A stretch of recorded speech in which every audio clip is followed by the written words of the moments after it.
I don't know how much I'll be able to vlog today because the current expected max temperature will reach 109 degrees. Humidity is around 13%, and I just started my 100 mile at over 100 degree attempt. It's a beautiful day in Las Vegas. I'm getting a good fresh start early. And welcome to the Great American Zig-Zag.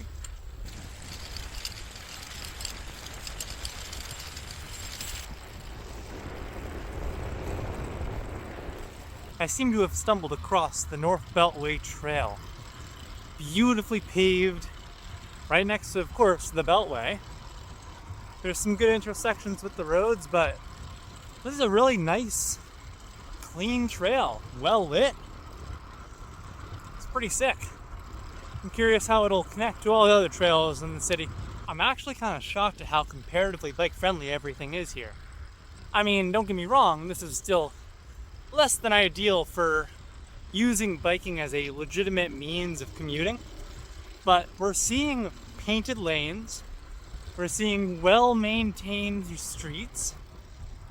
Honestly, I would not be happy to bike here, especially because it usually gets in the 100 pluses, but you know, on a nice winter, early spring or late fall day, I think this would be downright pleasant to bike around.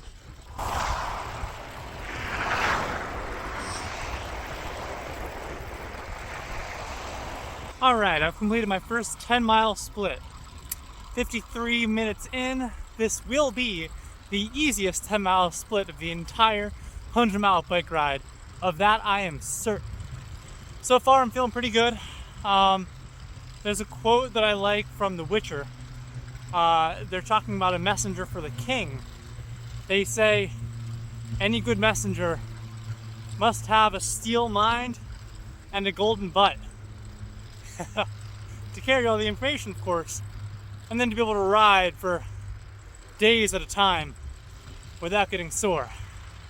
Well, my butt's not that sore yet, but I'm sure it's gonna get up there as the miles progress. When I did my 75-mile ride, at the end of it I could barely stand, and it wasn't because my legs were tired. This seat is just not that comfortable. Still, I'm happy I'm doing it on the Brompton. It's the bike I've been ferrying around for the past year. So it only feels right that this will be the bike to get me to 100 miles in 100 degrees.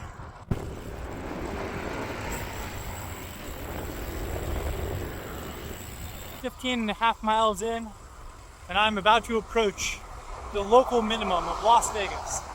The Las Vegas Strip.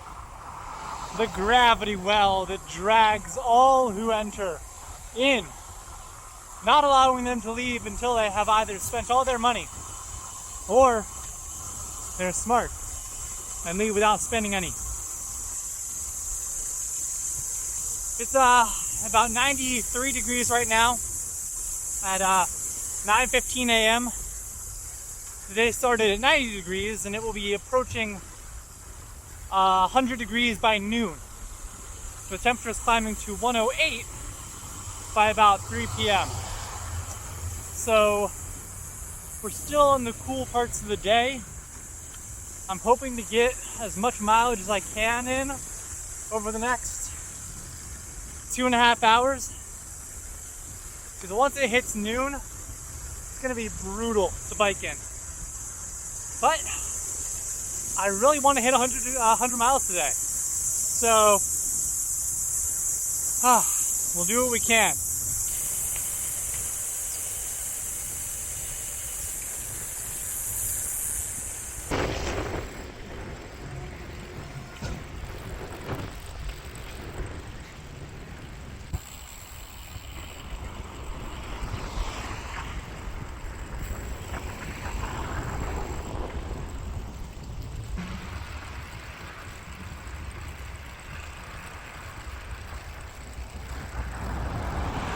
Alright, 20 miles in. Time is 9:40 a.m. and it is 97 degrees. Due to the low humidity, it's still feeling pretty cool. I'm still doing alright in terms of my energy levels and my enthusiasm. The Las Vegas Strip is pretty cool. It's certainly designed to be a lot more pedestrian friendly than I would have thought. There are actually pylons along practically every major intersection so that drivers aren't able to accidentally hit pedestrians. And, you know, visually it's beautiful. I mean, just look at this.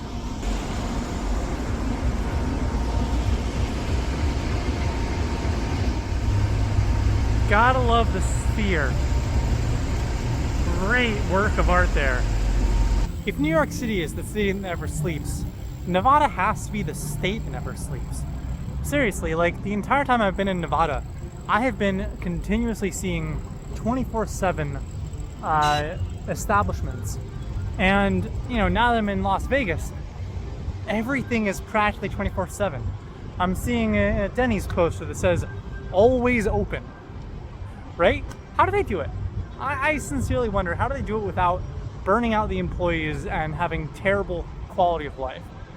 I'm sure there are issues that the employees have, and you know, I honestly don't know enough to comment on it, but I am slightly concerned for the workers of Nevada.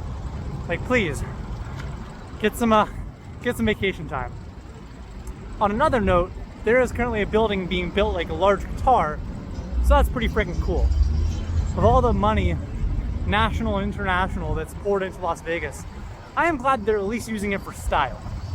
Even if the means are, you know, less than moral through the corporations that are running this place.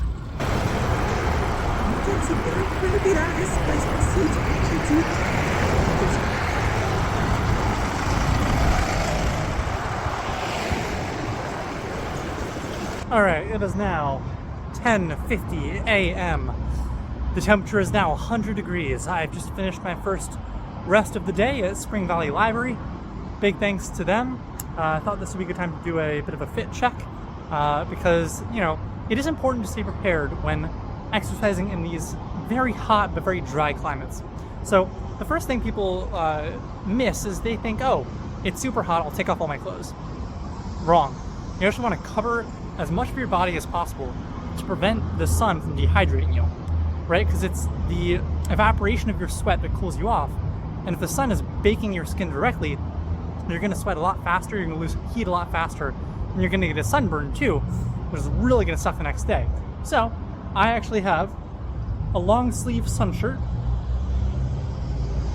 proper fingerless gloves, because I do need some dexterity in the tips of my fingers, long pants, long socks, and shoes.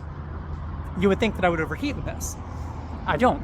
I actually stay pretty cool. And in fact, as I left the library, I made sure to actually saturate my helmet, my hood, my arms, and as much of my chest as I could with water.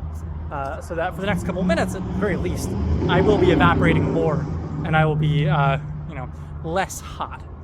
I will say, there was a time I was climbing a hill, you know, 3 miles ago, where my heart rate got up to 181 beats per minute. A hill like that usually would not bring me up to that. It would maybe get me to 150, 160 BPM. But the heat really saps your ability to cool yourself and to maintain a body temperature. So I have been trying to keep it light. Las Vegas is known to be very flat, so that's pretty good. The steepest grade I've gone up or down, I think, was, you know, 3-4%. And yeah, so I'm about, you know, 3/10 of the way through. I'm not really looking forward to the next 7/10. It's gonna suck. But I have been enjoying it so far. And yeah, I'll probably check in again at 40 miles. Oh, and of course I do have a hydration pack on. This is 2 liters of water. I have already drank 2 liters in the first 3 hours. And I apply sunscreen every 2 to 3 hours. I just applied sunscreen on my wrist. I really want to make sure to cover every inch of my available body because it will get burned otherwise. I made that mistake while climbing the 14er, Mount Beerholt. I didn't apply sunscreen on my fingertips because I was also wearing these fingerless gloves and they got burnt to crap. So yeah, I think UV index is 9 or 10 today. I mean, it makes sense. The sun is right overhead. Not a cloud in the sky. Pretty far south too.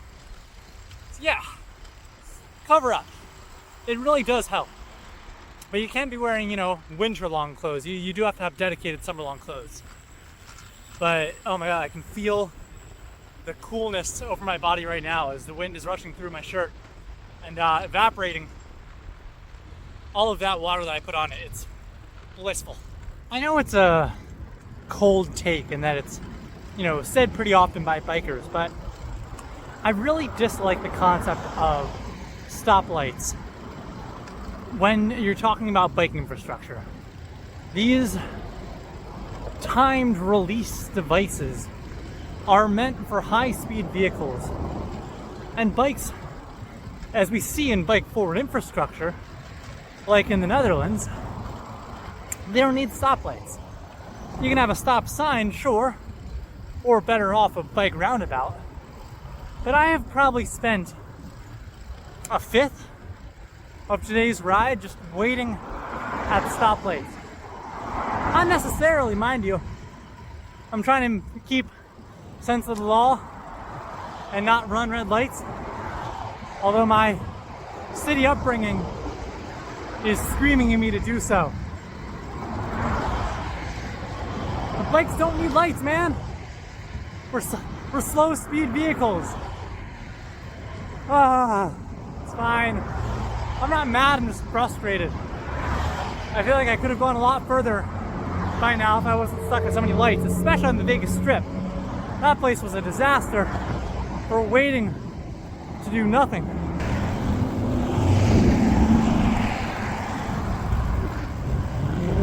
Big shout out to my pops who reminded me that today is 7-Eleven, so I have gotten a free Slurpee. Which also helps because I didn't take a caffeine pill this morning thinking that I would be okay, but now that I'm at it, may as well have a little bit of caffeine. So I got Coke flavor and the cherry flavor. There is nothing better than sugar water to boost your energy when you're on a bike ride. It is pure carbohydrates. Delicious. I just climbed for about 2 miles, 1 to 2% grade, and at the top of the hill, I found an irrigation leak. I just absolutely soaked myself. What a great day to be alive. Oh man, evaporative cooling is the best. Oh, I just spent the last 45 minutes climbing, and now I'm finally on a downhill, and it's blissful. Sorry, I have exercise-induced asthmatic symptoms, which kind of sucks, because it means after a certain point of cardio, I can't really take deep breaths. We're about 38 miles in, a bit less progress than I would have wanted to make by now, because we are 4 hours and 10 minutes in. So I'm a bit behind schedule. The time is now 12:03 p.m. It is well over 100 degrees. I think it's around 103 or 104. I'm still feeling good. My legs are still feeling fresh. But my heart rate has not dipped below 140 while exercising. And I wonder how much longer I can keep it up. I wanted to get to 50 miles before I took lunch. But we may have to stop at 45. We'll see what happens. I'm currently heading to the Red Canyon campground. Curious to see what's up there. So far, I've really been enjoying the Vegas bike riding. They have a lot of really good roads that have trails along them. And while it's not ideal, it's better than a lot of cities I've been in. So, props. Well, I made it to the top of the hill, but the trail ends here. I am feeling absolutely beat. It is around 106 degrees. And funny enough, I don't actually feel the heat, but I do feel the exhaustion. I'm having trouble getting deep breaths because of the asthmatic effects. I will admit that it's beautiful. I always love a good Joshua tree. I've always found desert foliage to be Beautiful.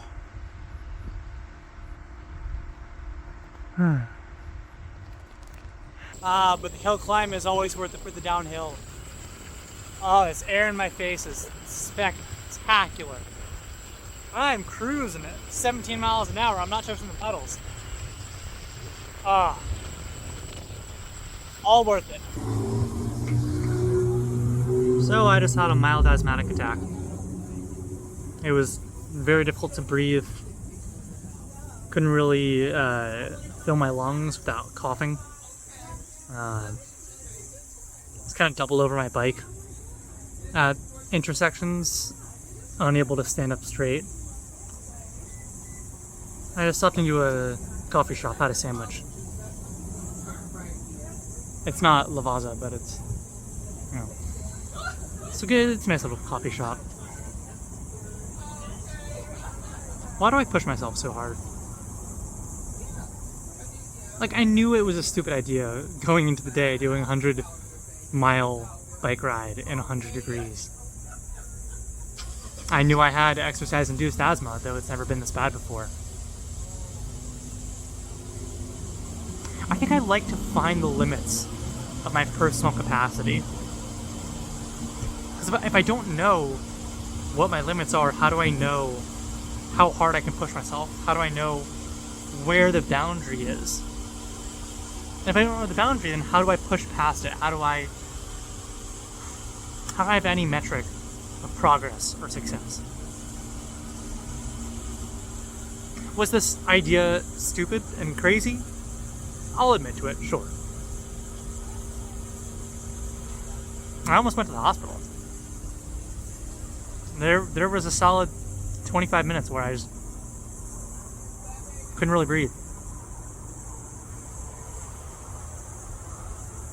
So, I'm not going to be doing 100 miles today. It's pretty sad, but it's alright. I'll do 100 miles eventually. What I will do today, though, is a 100 kilometers, right? A metric century. I have about 14 miles back to my car, all downhill, winds in my back. And I have 45 miles already on the trip. So to add 2 extra miles to that, I don't think will be too big of an issue.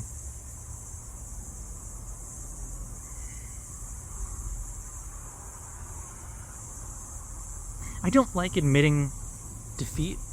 I don't think this is a defeat. I think this accomplished exactly what I was trying to do, which is find my limits. It's 35 miles, by the way, in this heat. I've done more miles in a day than that. And look, it was a great bike ride. I'm sure I'll have more to say during the closing thoughts, but I'm feeling a strange combination of bummed out and excited to keep biking. To know that even after being unable to properly breathe, I'll be able to return to my car under my own power. It's cool. It's nice to see my body is capable of healing.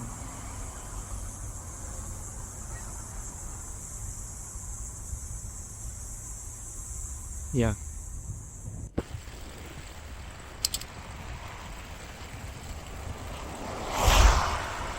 I may be crazy, but I am not a quitter. I am going to add 3 miles. I have half a mile left on my car, but I really want to get to 100 something today. So 1.5 miles up the Northern Beltway Trail, 1.5 miles back down. Yeah, it's gonna suck. But luckily the asthma has not returned in any meaningful way. I still can't take really deep breaths, but I can be on my bike. Though I gotta say, it's about 106 right now. The heat is so much worse than it was when it was hotter. The asphalt is all saturated with heat. And so, everywhere I go, it's like a sauna from both sides. from below and from above. Oh, what a dumb, fun idea. Well, I'm back. Wow, I tested the limits of my body today in a way that was a little bit scary at times. But I am proud to say that while I was unable to complete the 100 miles, I did get 100 something in 100 degree weather, which is I got 100 kilometers. Final ride was 62.18 miles. So, metric century, sure, I'll take it. Big props to Brompton. That bike is tough. Honestly, in the last stretch, it got to a point where my fingers were burning touching the brakes, so I had to use the leather part of the fingerless gloves. I think I'm done doing long bike rides until the end of the trip. I really need to see a doctor about this exercise-induced asthma. I'll still do shorter rides, right? 30 miles, no worries. But yeah, I'm glad I tested my limits. It's good to get a wake-up call every now and then. And I am proud of myself, because that was a really hard ride, and I didn't die. And I saw some great things, and I got a sense of what Las Vegas is like. It's like any other city, except they have their main strip, right? Does everyone in New York City always go to Times Square? No. It's nice to see desert infrastructure as well, right? A lot of the car parks, they have, shaded parking. I wish there was solar on all these shaded parkings, because that would be insane for solar production. Yeah, I love seeing the tile roofs and the lack of grass anywhere. It's funny, on the main Las Vegas Strip, there were a couple of patches of turf, because of course they're not going to water grass in the desert unless you're a golf course. I passed by a couple of those, and they all had green lawns, which was a bit depressing, especially after seeing some of the urinals saying, we're no flush because we're saving 42,000 gallons of water a year. I wonder how many gallons a golf course takes in a day to water, especially in an arid climate such as this. No, it was a good time. I would absolutely do this again, though maybe not in 100 degree heat. And I will do 100 miles eventually. I just don't think it'll be on this trip. I think I need to see a doctor first. Get an inhaler prescribed or something. Because my body wasn't failing, right? My legs were still strong. My heart was not over 140 BPM. It was just my lungs that were unable to keep up. So, after this trip, I think I'll see a doctor, I'll do a 100-mile ride. And who knows, I might just vlog it, post it over here. Why not? So, that's about all I have to say. Thanks for watching. If you like this video, and you want to see more like it, well, you don't really see a lot of these vlogs up on this channel. But, I'm glad you're on for the ride. Thanks for watching. Bye-bye.